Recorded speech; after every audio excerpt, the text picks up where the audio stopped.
So finally, we are talking about capacitor. So what is a capacitor? We will be discussing that in a short while. And here, a capacitor is an electronic device. So it's one of the electronic devices that is widely used in our cell phone, in our PC and other devices, electronic devices. So capacitor simply stores charges. And remember, there are two types of charges. One is positively charged and the other one is a negatively charged. And so our capacitor is consisting of conductors, and these conductors are just simply separated by an insulator, and this insulator is called a dielectric.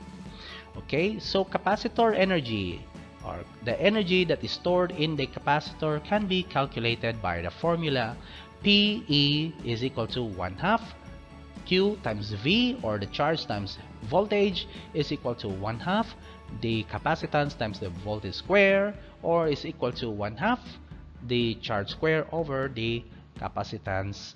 And for capacitance, capacitance can be calculated by the magnitude of charges, or the magnitude of charge on either conductor divided by the magnitude of potential difference between those conductors. And an example of a capacitor is called a parallel plate capacitor. There are several types actually of capacitors. There is another one that is called a coil, and there is also a parallel plate.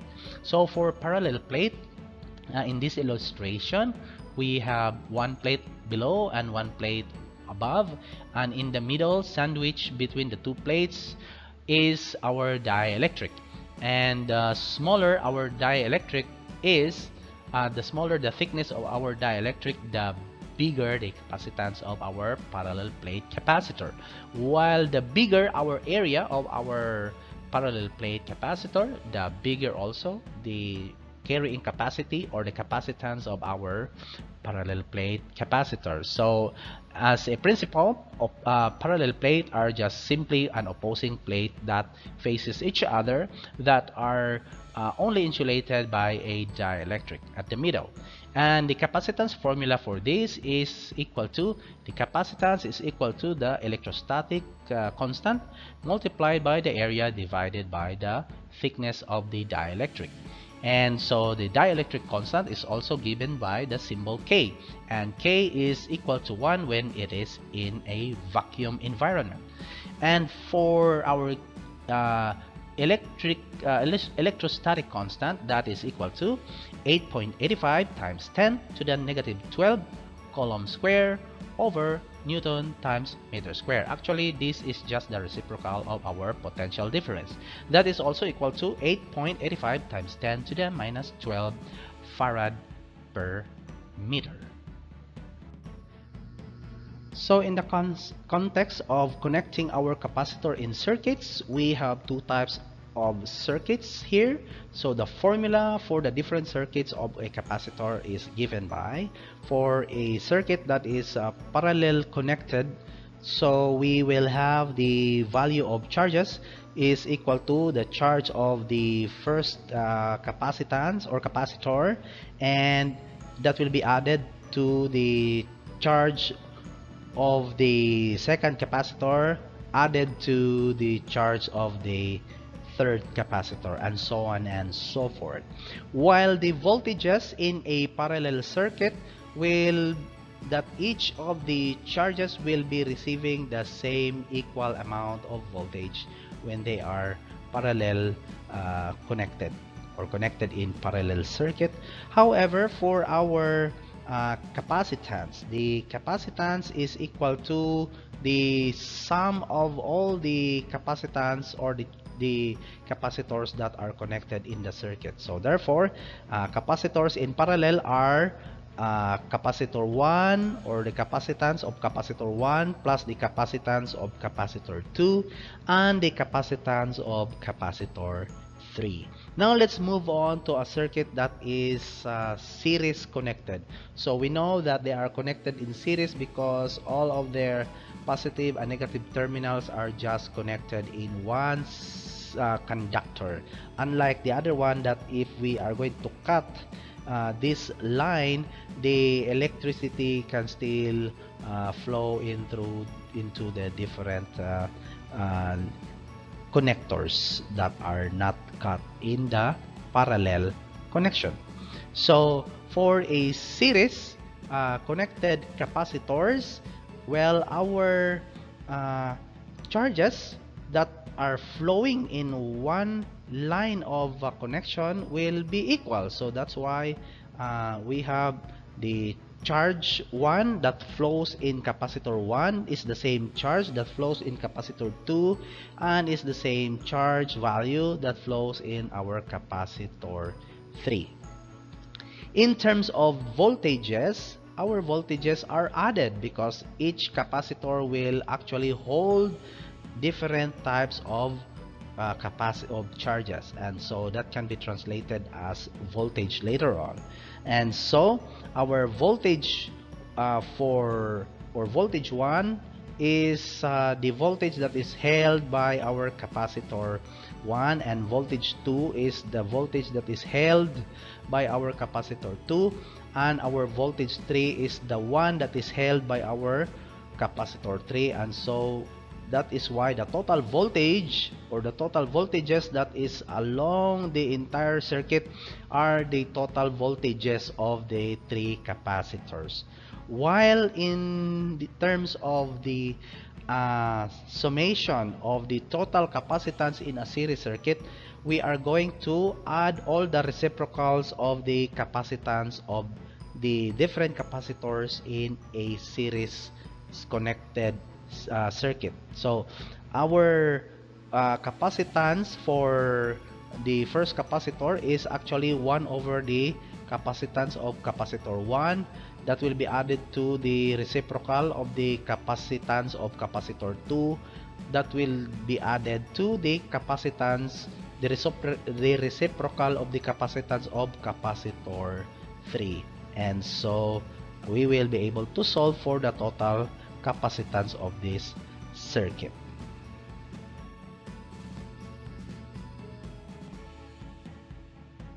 In the problem, a metal sphere mounted on an insulating rod carries a charge of 6 nanocoulomb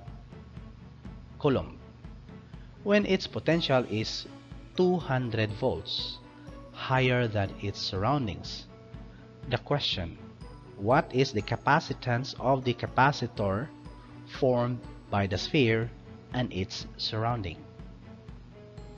So in this problem, we have a metal sphere, and the metal sphere is actually mounted on a rod or an insulating rod. So that is the insulating rod over there, and that is in the surrounding air. So our metal sphere is in our surrounding air.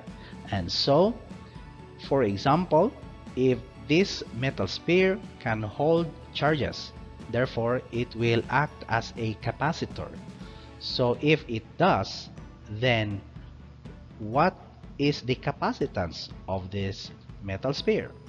And so the value for that can be calculated as capacitance is equal to the charge over the voltage. And the charge, which is the elementary particle value, which is 6 times 10 to the negative 9 coulomb, divided by 200 volts, which is the potential difference that is higher than the surroundings. And the value for our capacitance is actually 30 picofarad, or that is 1 times 10 to the negative 12, or since this is 30 picofarad, 30 times 10 to the minus 12 of the farads. So here again is a table that will let us understand the value of pico. So when we speak of nano, that's times 10 to the negative 9, and pico is times 10 to the minus 12. So this is a commercial type of capacitor. This is the casing of our capacitor, and these two are the two terminals of our capacitor, the plus and minus. And our problem here is that this capacitor has a capacitance of 1.2 microfarad. So when we speak of micro, that is -6, right? When we speak of pico, that is -12, but this is micro, so -6 farad. So 1.2 microfarad is already the capacitance of our capacitor in here, but this one has a charge already of 3 kilovolt or 3000 volts. Now we are going to compute now the energy of this capacitor. And in my previous presentation of the formula for the energy of our capacitor, that is equal to 1/2 times the charge times the voltage. But since we do not have the availability of the amount of charges, but we have another formula which is 1/2 times the capacitance times the square of the voltage. So we have the capacitance, which is 1.2 times 10 to the -6 of a farad or microfarad. That will be divided by 2 or multiplied to 1/2, and then we are going to square the voltage, that is equal to 3000 volts or 3 kilovolts. And so our capacitor will produce a work or energy of 5.4 joules. Now when I charge this capacitor and then I detach it from the circuit and I transfer the capacitor to another circuit, and for example there is a motor in that circuit, when I connect the two terminals, it will run the motor for a short period of time, since the energy or the charge that are kept inside this capacitor will all be discharged. That will operate the motor. So that will actually be generating a 5.4 joules in a very short period of time. So just imagine that our capacitor is like a pail, that when you charge it with water and you bring the pail to another area, like to water the plants, you will eventually consume up all the water or the charge of the capacitance. So you have to recharge it again, or like the pail, you have to pour the pail with water again. So in the case of capacitor, when it's already consumed, you are going to recharge our capacitor.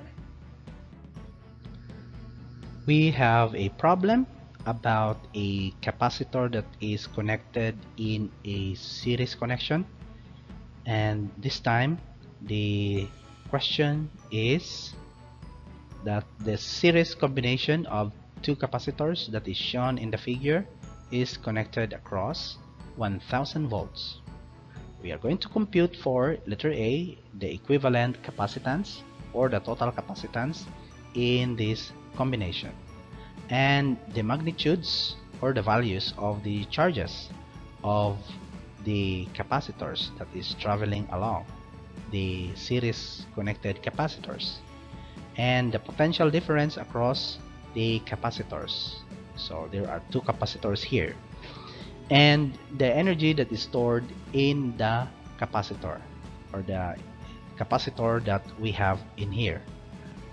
So letter A, since we are going to make use of the formula that is intended for a series connected capacitor, and to get the equivalent capacitance that is a reciprocal to the equivalent capacitance, that is 1 over the equivalent capacitance or 1 over the total capacitance, which is equal to 1 over the capacitance of capacitor 1 plus the 1 over the capacitance of the capacitor 2, and in this case that is equal to 1 over, for capacitance 1, that is 3.0 picofarad, plus 1 over the capacitance of capacitor 2, which is 6 picofarad, that is equal to 1 over 2.0 picofarad. And to get for the final value for the equivalent capacitance, we will get the reciprocal of that, and the value for our capacitance is actually 2.0 picofarad. So this is the equivalent value of the total values of the capacitors in a series connected capacitors.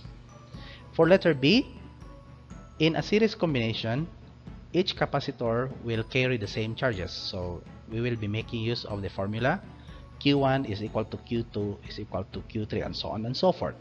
So instead, we will be making use of the formula as Q is equal to, as presented in the previous illustration in the presentation of formulas, Q can be equal to C times V. And our C here is equal to 2 times 10 to the minus 12 farad or 2 picofarad multiplied by the voltage across the circuit, which is 1000 volts. And therefore, our charges, or the charge that is traveling across each capacitor, is given by the value of 2.0 times 10 to the minus 9 coulomb, or 2.0 nanocoulomb. And finally, for letter C, we have the potential difference across the different capacitors. For our formula for the voltage difference is equal to charge over coulomb. Since we have the same charges in each capacitor, so we can make use of the same charge that is derived in our letter A solution. And so charge 1 is equal to 2.0 times 10 to the minus 9 coulomb divided by the capacitance of the capacitor of this circuit, and that is equal to 3.0 times 10 to the minus 12 farad, which is equal to 667 voltage or 0.67 kilovolts. And the capacitance also of capacitor 2 is equal to 6.0 times 10 to the minus 12 with the same charge, and that will derive to 333 volts or 0.33 kilovolts. And so this is for letter C. Now we will be moving on to solve for letter D, the energy stored in the capacitor, in the next slide. So in here, we are now going to solve for the energy in the capacitors that are connected in series circuit. The energy in capacitor 1 is given by the formula capacitance is equal to 1/2 times the charge times the voltage, and energy is also given by the equation 1/2 times the charge times the voltage, or 1/2 times the capacitance times the square of the voltage, because this is already being described in my previous slide in the introduction of formulas. And for the first capacitance, or the first capacitor, this is given by 1/2 times the charge, which is just the same as in the charge that is experienced in capacitor 2. This is 2 times 10 to the negative 9 coulomb multiplied by the voltage of our voltage difference across capacitor number 1, which is 667 volts, and that will yield to 6.7 times 10 to the negative 7 joules, or that is also equal to 0.67 microjoule. For energy 2, that is equal to 1/2 times 2 times 10 to the minus 9 coulomb times the voltage difference across capacitor 2, which is only 333 volts, and that will give us 0.33 microjoule. So if we talk about the total energy in the entire connected capacitors in series connection, we will just simply add the energies in there. So the energy output for our capacitor 1 is 6.7, while the energy output for capacitor 2 is 3.3. That is equal to a value of 1 microjoule. So we are able to produce a 1 microjoule out of the two capacitors that are connected in series connection.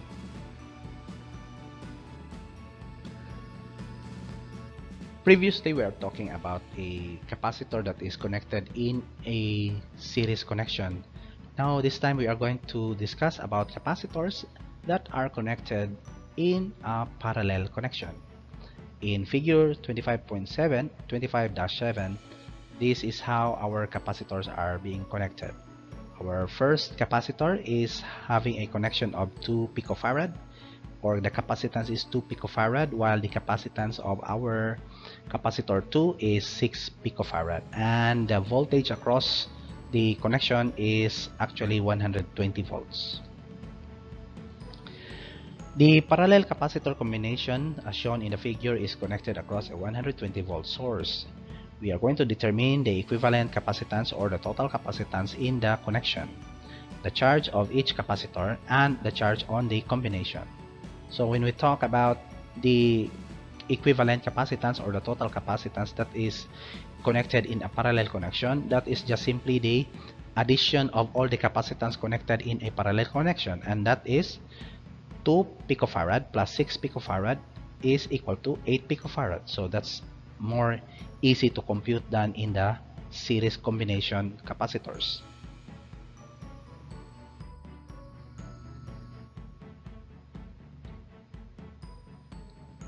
In calculating for the charges for a capacitor that is connected in a parallel connection, we can make use of the formula Q is equal to C1 times V1. But we have to remember that the total charges that can be derived from a capacitor that is connected in a in a parallel connection is the addition of all the charges that are being held by each capacitor in the parallel connection. And so we will be able to solve for Q1 and Q2, and we will add them later. To solve for Q1, that can be derived by the formula capacitance 1, which is 2 times 10 to the minus 12 farad, multiplied by the voltage that is experienced by the capacitors in the circuit of a parallel connection, which is the same all throughout, and that is equal to 120 volts. And so the charge that is held by the capacitor 1 is equal to 0.24 nanocoulomb, while the charge that is held by capacitor 2 is equal to 6 times 10 to the minus 12 farad times the same voltage, which is the same all throughout the circuit, which is 120 volts, that will yield to 0.72 nanocoulomb.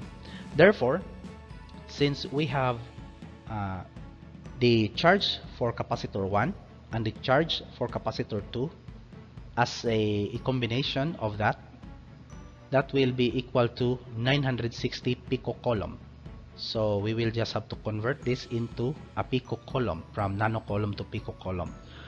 Or sometimes we can write it as the total charge of the entire circuit of our parallel connected capacitors can be also made by the by solving the general equivalent capacitance as 8 times 10 to the negative 12 farad, or 8 picofarad, times the voltage, which is 120 volts. That will still yield to the same value, which is equal to 0.96 nanocoulomb, or 960 picocoulomb.